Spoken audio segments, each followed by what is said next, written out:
Vice President J.D. Vance scolds European governments about democracy, stealing the spotlight from Ukraine-Russia peace talks.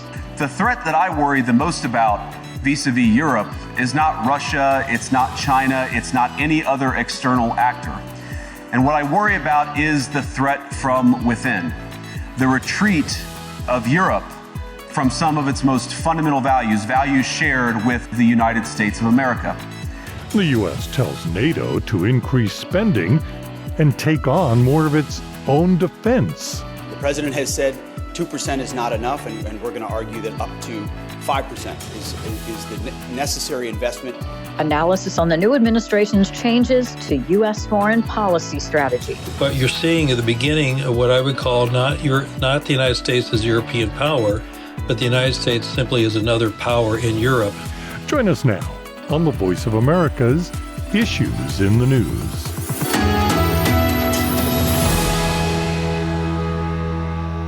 Hi, everyone. I'm Lori London. And I'm Scott Walterman. Europe faces many challenges, but the crisis this continent faces right now, the crisis I believe we all face together, is one of our own making. U.S. Vice President J.D. Vance addressing European leaders at a security conference in Munich on Friday, saying it appears that they are drifting from true democracy. If you're running in fear of your own voters, there is nothing America can do for you.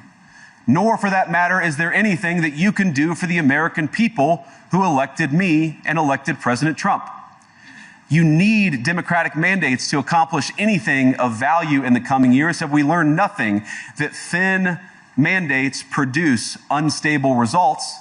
But there is so much of value that can be accomplished with the kind of democratic mandate that I think will come from being more responsive to the voices of your citizens. Vance telling the conference that he believes some European nations appeared to be acting like the nations that were defeated during the Cold War. And unfortunately, when I look at Europe today, it's sometimes not so clear what happened to some of the Cold War's winners.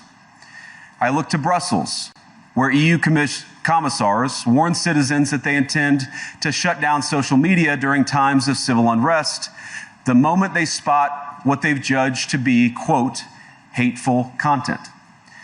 Or to this very country, where police have carried out raids against citizens suspected of posting anti-feminist comments online as part of, quote, combating misogyny on the internet, a day of action. I look to Sweden, where 2 weeks ago the government convicted a Christian activist for participating in Koran burnings that resulted in his friend's murder. And as the judge in his case chillingly noted, Sweden's laws to supposedly protect free expression do not, in fact, grant, and I'm quoting, a free pass to do or say anything without risking offending the group that holds that belief. Many European leaders expressed dismay with the vice president's comments, including German Defense Minister Boris Pistorius, who said Vance's comments were unacceptable. He said he strongly disagrees that minority voices were being silenced. Here he is from a Sky News social media post on X. But democracy does not mean that a vociferous minority will automatically be right, and they cannot decide what truth is. It does not mean that anyone can say anything, and democracy must be able to defend itself against extremists that try to destroy it. I am happy to live in Europe, where this democracy is defended every day against its internal and external enemies.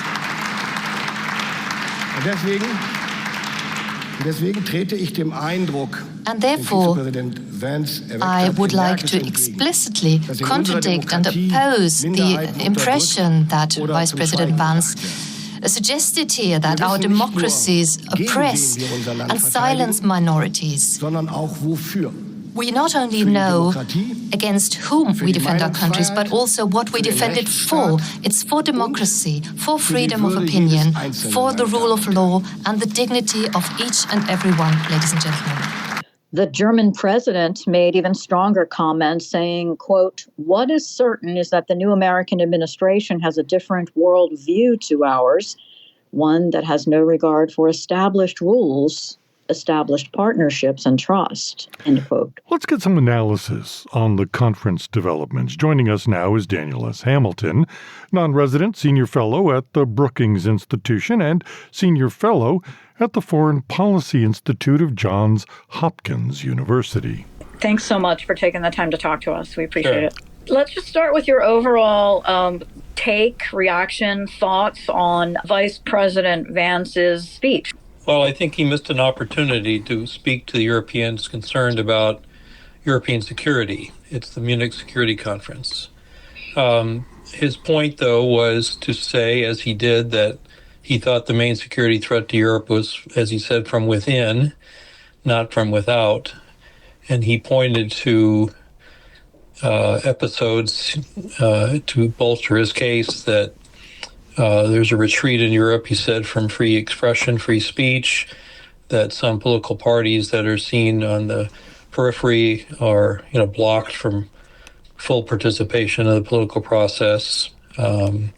He referred to the election in Romania, where a presidential candidate came out of nowhere, heavily influenced by social media, financed by Russia, to win a round in the presidential election, and a court in Romania decided to cancel the whole process and have new elections. He cited that as, suppression of free information.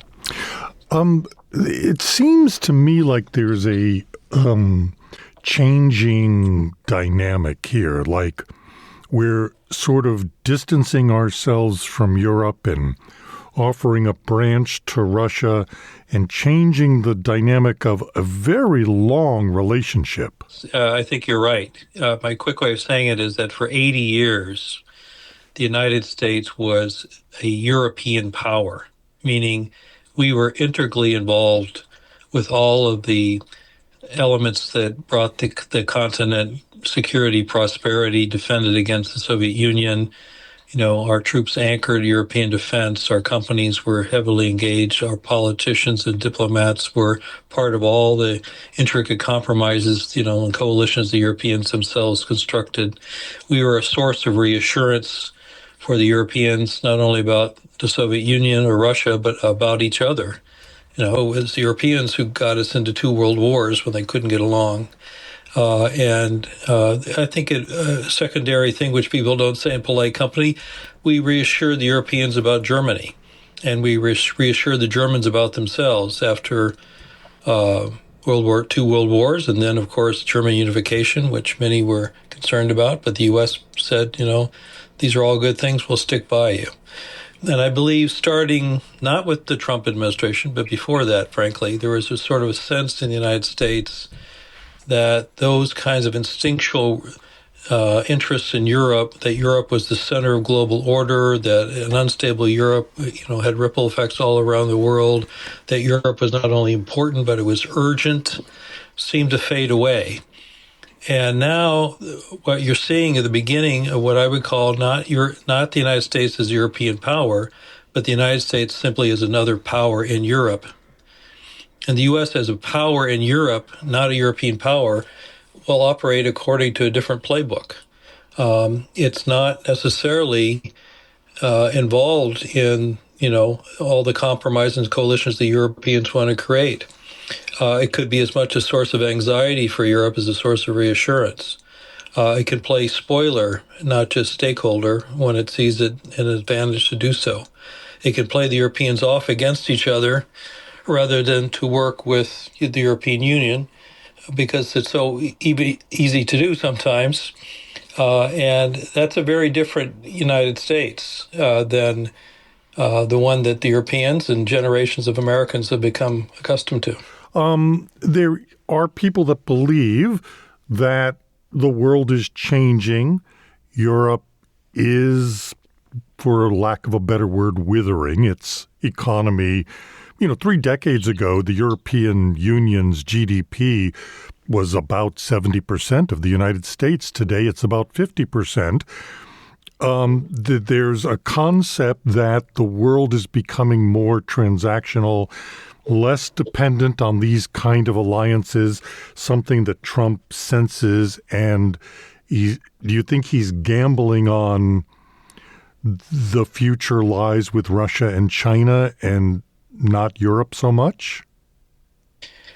This is my personal view. I think the president believes we are in a Hobbesian, world of states competing for power, and that the only sort of peer, countries with whom he should cut deals, the other great powers, are Russia and China. And that's why he acts differently with them than he does with almost anyone else. I don't know. I think I would argue that Europe is just as robust as it has always been. Its share of GDP is smaller because the world itself has grown bigger. It's really the U.S. that's outdistanced everybody if you look at any of those statistics. Well, there was one point at which Vice President Vance actually said to the conference, if you can't do this, he was talking. It was in the part he was talking about. They're suppressing the extreme left and extreme right parties, and he said, we were elected, and if you can't listen to all of your voters, there's nothing we can do for you, and there's nothing you can do for us. Kind of like the reverse Kennedy line, right? Right.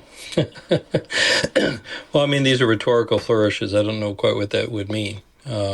He said at the same time at the beginning of his speech that we remain committed to Europe, we remain committed to our alliance, and the president has said that too after the defense secretary put that in question. So it is.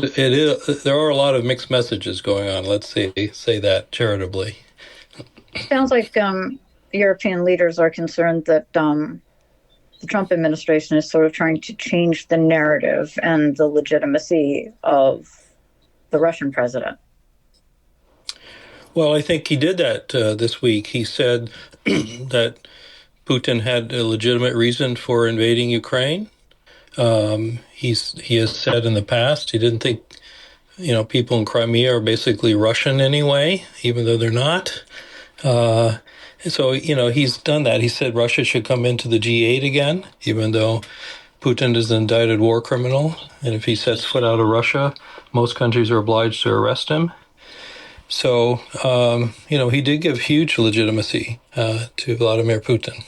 Is it a wise strategy, though, to bring Russia back into the conversation and try to end this war and other issues with Russia? Well, no one should ever not want to discuss things with the Russians, but if you're going to negotiate, you don't give away all your leverage, as Secretary Hegseth did earlier in the week by saying Ukraine is never going to join NATO, you can't count on us, we're not going to be there, you have to do all this yourself. Those are half the negotiating points that you'd have in a negotiation. He threw them out the window. They were walked back by the president. Senator Risch, Republican, head of the Senate Foreign Relations Committee, said that was a rookie mistake, he called it. He said he sort of dumped on the defense secretary like he doesn't know what he's doing. That was a Republican. So I think it's early days for this administration. You can see they're not all on message. And at a time of war and a time of great anxiety in Europe, all of that came out this week. So I think that's what we're dealing with is, what's the real story here? And I don't think the administration has really got it together yet. All right. Well, thank you so much for taking the time to talk to us and explain all of this. We appreciate it. Okay. Thank you. That was Daniel S. Hamilton, non-resident senior fellow at the Brookings Institution and senior fellow at the Foreign Policy Institute of Johns Hopkins University.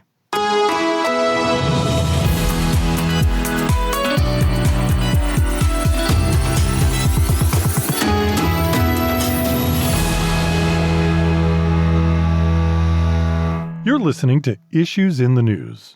I'm Scott Walterman. And I'm Lori London. And we say this in solidarity, is you have to spend more on your defense, for your country, on that continent, understanding that the American military and the American people stand beside you as we have in NATO.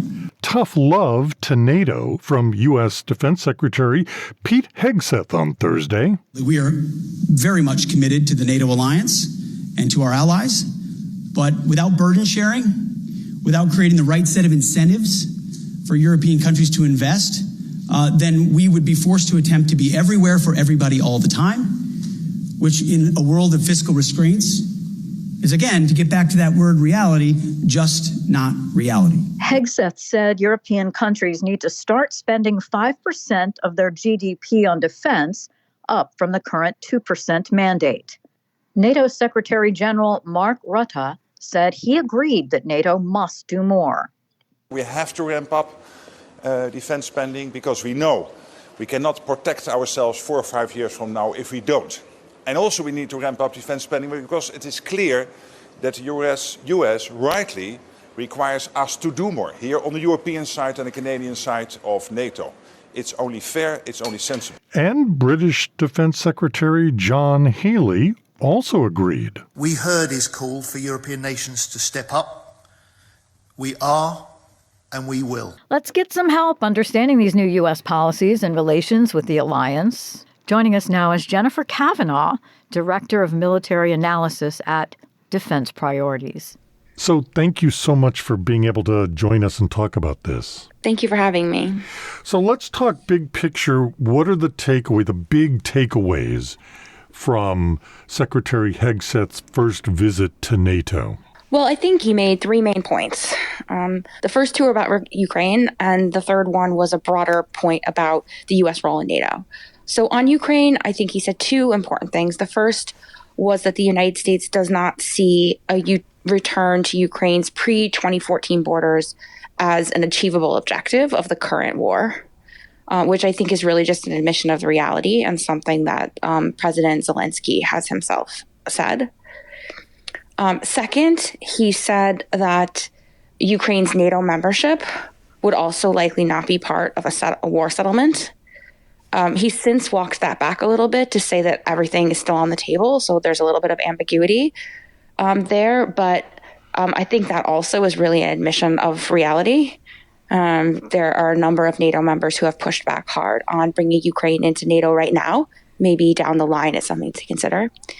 And then the third broader point about the U.S. role in NATO was really to make it clear to the Europeans that the United States, which has really underwritten and carried the majority of the burden of Europe's security since the formation of NATO after World War II, that it could no longer carry that burden on its own, and that Europe would really have to step up and take the lead on its defense, that the United States still supports NATO and wants to be a part of the alliance, but that it could no longer be the leader and the major funder of the alliance's activities. It's interesting because there were concerns previously that the U.S. under a new Trump administration might pull out of NATO, but apparently that is not what it sounds like now at all.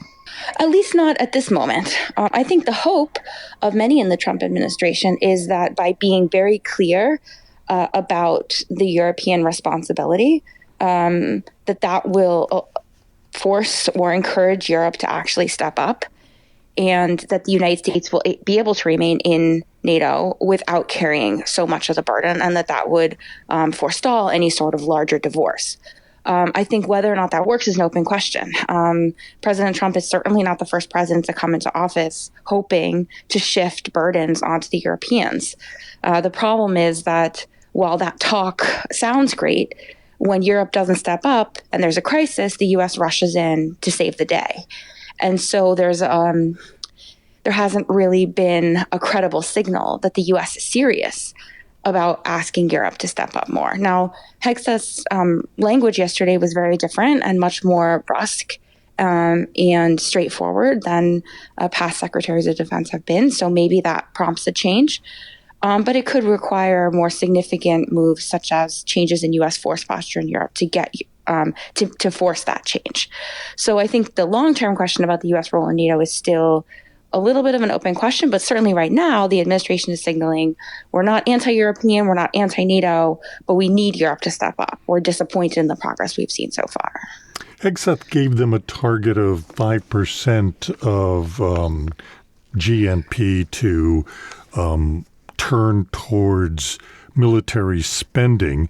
And Secretary General Root, in his news conference on Thursday, said we have to spend more, we have to step up, and it seemed to be an echo of what Hegseth was saying. I think that's true. I think Europe does recognize that they need to spend more. But I think the challenge remains finding the money to do so. I think 5% is an unrealistic goal for most of the countries in Europe, at least in the near and medium term. Some of the Baltic states, as well as Poland, are already pushing towards that goal. But the countries that really matter, with the big GDPs like Germany and France, are still a long way. And they have struggled to even get to the 2% mark. So I'm a little bit pessimistic that they're going to be at 5% anytime in the near term. I think the actual focus on the spending target is a little bit of an unhelpful distraction. I think that the message that the United States is sort of trying to send here, and that Hegseth alluded to a little bit, is that Europe needs to step up and take responsibility for its defense on its own, not spend more underneath U.S. leadership. And there's a subtle difference there that I think should be teased out, and that focusing on the 5% is a little bit doesn't actually get at the root of the problem, which is that Europe hasn't taken responsibility for its own defense for decades now. One of the things he talked about was the ability of not only Europe, but the United States as well, of being able to even manufacture arms.